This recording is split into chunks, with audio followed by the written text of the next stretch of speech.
नमस्कार,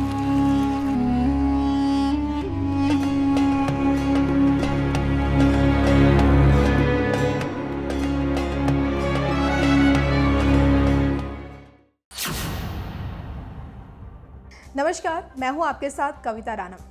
पड़ोसी मुल्क चीन पर विश्वास किया ही नहीं जा सकता है और इसके पीछे की सबसे बड़ी वजह है बीजिंग की विस्तारवादी नीतियां। गलवान घाटी में मुंह की खाने के बाद अब भूटान की आड़ में चीन ने भारत को परेशान करने का एक बड़ा प्लान बनाया है। अपने विस्तारवादी नीतियों के चलते अब ड्रैगन भूटान को दबाने की कोशिश कर रहा है। भूटान के सक्तेंग वन्य जीव अभयारण्य के जमीन को अपना हिस्सा बता रहा है और धमकी देने लगा है कि इस सीमा विवाद में तीसरे पक्ष का दखल वो बर्दाश्त नहीं करेगा। ऐसे में क्या पीएम मोदी दोबारा भूटान को चीन से बचा पाएंगे? इस वक्त भूटान चीन के सितारे क्या कुछ कहते हैं और भूटान की आड़ में चीन का भारत विरोधी प्लान क्या कामयाब हो पाएगा? इस पर आचार्य मयंक शर्मा जी की ज्योतिष गणना क्या कुछ कहती है, आप भी देखिए।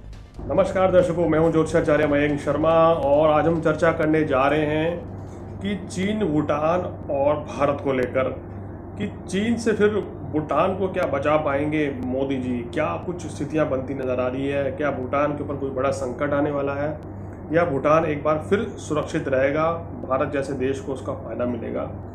तो देखिए, इस समय जो ग्रह स्थिति बनी हुई है, भारत की ग्रह स्थिति वृषभ लगन कर्क राशि की कुंडली है और चंद्रमा में शनि की दशा 15 दिसंबर तक है, जो कि भारत के पड़ोसी देशों के साथ संबंधों में खटास पैदा करती है या मिला जुला समय रहता है। कोई समय बहुत अच्छा रहेगा, किसी समय संबंध खराब रह सकते हैं, तो ये कुछ संकेत मिलता है। चाइना की कुंडली मकर लगन मकर राशि की है और उनकी कुंडली बुध की जो दशा है वो दशा दिखा रही है कि पड़ोसी देशों के साथ संबंध उनके खराब रहेंगे। जितने भी उनके सारे पड़ोसी देश हैं सभी के साथ उनके संबंध खराब रहेंगे और चाइना के विरुद्ध कड़ा कदम उठाया जाएगा। कोई बड़ा कारनामा चाइना के इस समय खिलाफ जाएगा। चाइना बहुत ही इस समय पूरे वर्ल्ड में सभी उसको शत्रु भरी निगाह से देखेंगे। तो जैसे हमने आपको पहले भी कहा था कि जैसे भारत में ये जो स्ट्राइक हुई है अभी ऐप्स को लेके, जिसको ऐप्स बैन कर दिया गया चाइना की, इसी तरह की विदेशी देश भी ऐसा करेंगे। और उसमें मैंने बोला था कि अमेरिका भी ये कदम जल्दी उठा सकता है और वहाँ पर भी ये घोषणा हो गई है कि भाई वहाँ पर भी वो इस तरह की ऐप्स को हैं बंद करने जा रहे हैं जो चाइनीज़ ऐप्स हैं। और ये इस चीज़ की और पुष्टि हो गई कि हमारी एक बात और सच साबित हुई है। तो दर्शकों, इस समय जो ग्रह स्थिति चल रही है चाइना की सही नहीं है, भारत की भी सही नहीं है। और भूटान के ग्रह नक्षत्र देखें तो धनु लगन की जो उनकी कुंडली बन के आ रही है, लगन में केतु गुरु के साथ है, सप्तम में राहु हैं और शनि सेकेंड हाउस में। जो ग्रह स्थिति भूटान की बन रही है उनके सितारे भी इस समय कोई बहुत बढ़िया नज़र नहीं आ रहे हैं। आने वाले समय में मुझे ऐसा लग सकता है कि चीन और भूटान में आपसी तनातनी कुछ ज़्यादा बढ़ सकती है और भूटान के लोग जो हैं काफ़ी बड़ा विरोध चीन के खिलाफ उठाने जा रहे हैं। ऐसी कुछ ग्रह स्थिति बताती हुई नज़र आ रही है। और भारत और भूटान के संबंधों में मधुरता रहेगी। भूटान ये कोशिश करेगा कि भारत से नज़दीकियाँ बढ़ाकर और चाइना के दबदबे को कम किया जाए और इसमें भारत की सरकार जो है पूर्ण सहयोग देती हुई नज़र आ रही है, क्योंकि भारत और भूटान के ग्रह नक्षत्र इस समय काफ़ी अच्छे मैत्री वाले भी दिखाई दे रहे हैं। पूर्ण सहयोग भारत का मिलता हुआ उनको नज़र आ रहा है। तो ये कुछ ग्रह स्थिति इनकी इस समय बनती हुई नज़र आ रही है। तो दर्शकों, ये तो बात थी ग्रह स्थिति की। अब बात करते हैं कुछ सवाल ऐसे हमारे पास आए दर्शकों के जो वो जानना चाह रहे हैं, जिसको लेकर मैंने आज एक कार्यक्रम बनाया है। ये सवाल आया है कि इस बार चीन ने पूरी भूटान में स्थित सांकेतिक वन्य जीव अभयारण्य पर अपना दावा जताया है और जिसे भूटान सरकार ने सिरे से खारिज कर दिया है। तो जिससे भूटान चीन के रिश्तों को लेकर बहुत बड़ा खटास पैदा हो गई है। देखिए, ये खटास अभी वहाँ बनी रहेगी और चाइना जो है इस तरह की हरकतें भारत के साथ भी कर रहा है, नेपाल के साथ भी उसने की और अब भूटान को ही परेशान कर रहा है। तो इस तरह की स्थितियाँ, चाइना जो बुध की स्थिति है उसके कारण चाइना अपना दबदबा बढ़ाने की कोशिश कर रहा है।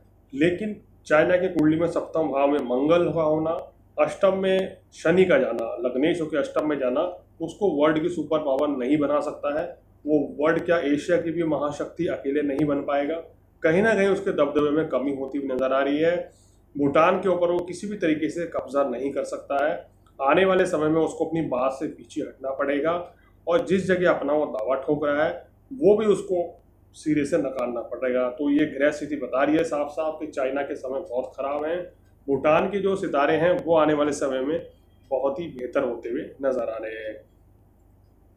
2016 में हुए डोकलाम के जो विवाद के बाद सीमा विवाद को लेकर अब तक भूटान और चीन के बीच कोई वार्ता ही नहीं हो पाई है। तब से वाद विवाद की स्थिति जारी है। तो भविष्य में क्या कुछ संकेत दिख रहे हैं? देखिए, जो हालात बता रहे हैं अभी सितंबर अक्टूबर से पहले, यानी कि अगर हम बात करें तो अभी हालात नहीं नज़र आ रहे हैं कि दोनों देशों के बीच कोई बातचीत होगी या किसी तरह की बातचीत होने की चर्चा अभी 1-2-3 महीने में होने वाली है।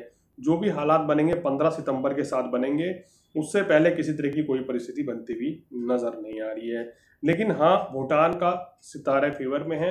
आने वाले समय में भूटान के ऊपर कोई बड़ा संकट नहीं रहने वाला है। कोई बड़ी परेशानी भूटान की जनता को ग्रह नक्षत्र के अनुसार से करने की जरूरत नहीं है। भूटान को आने वाले समय मजबूत स्थिति में देखता हुआ नजर आ रहा है। ग्रह नक्षत्र कह रहे हैं शनि की स्थिति भूटान को बहुत ही मजबूत बना रही है।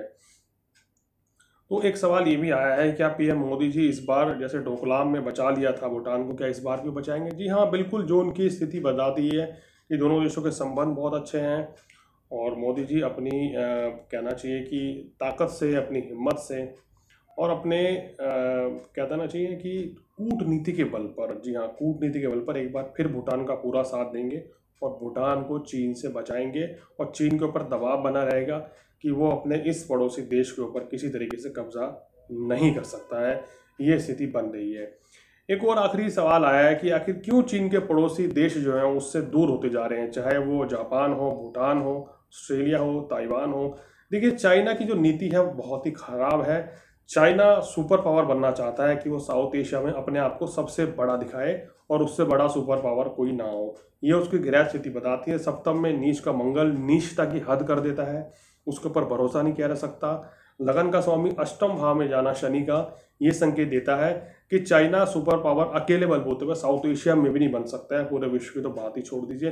अगर ये भारत के अगेंस्ट कुछ भी काम करने का प्रयास करेगा तो चाइना को बहुत बड़ा नुकसान होने वाला है। और चाइना का जो सपना था कि वो वर्ल्ड की बड़ी पावर बनने जा रहा है, विश्व की छोड़िए, वो पूरे साउथ एशिया की भी अकेली महाशक्ति नहीं बन सकता है, जो उसके आने वाले समय में स्थिति बताने जा रही है। तो दर्शकों, ये चर्चा करी आज हमने कि भूटान, चाइना और भारत का ट्रायंगल किस ओर ले जा रहा है भूटान को। क्या भूटान सुरक्षित रहेगा या उसके ऊपर कब्जा हो जाएगा? तो ग्रह नक्षत्र के अनुसार हमने आपको ये बताया। आने वाले एपिसोड में कुछ और ऐसी जानकारियों के साथ आपके सामने हाजिर होऊंगा। तब तक दीजिए इजाजत। नमस्कार। भारत माता की जय। भारत माता की जय। साथियों, आपका ये हौसला,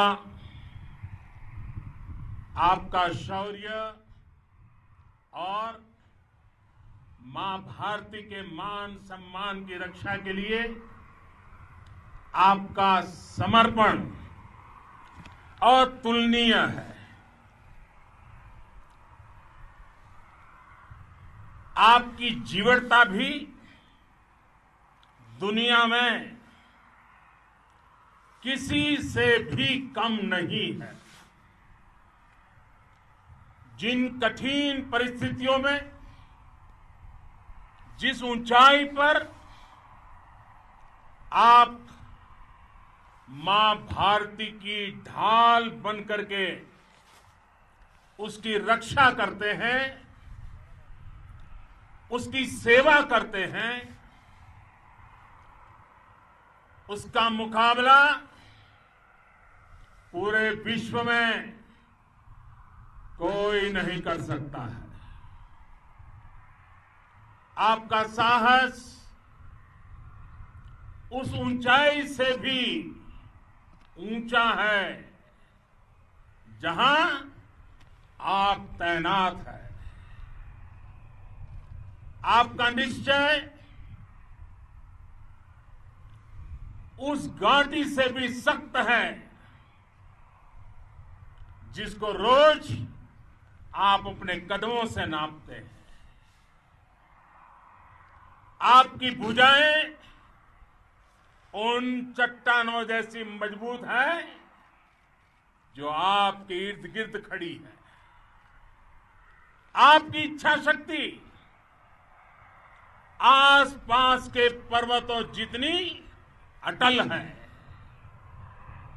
आज आपके बीच आकर मैं इसे महसूस कर रहा हूं, साक्षात अपनी आंखों से इसे देख रहा हूं।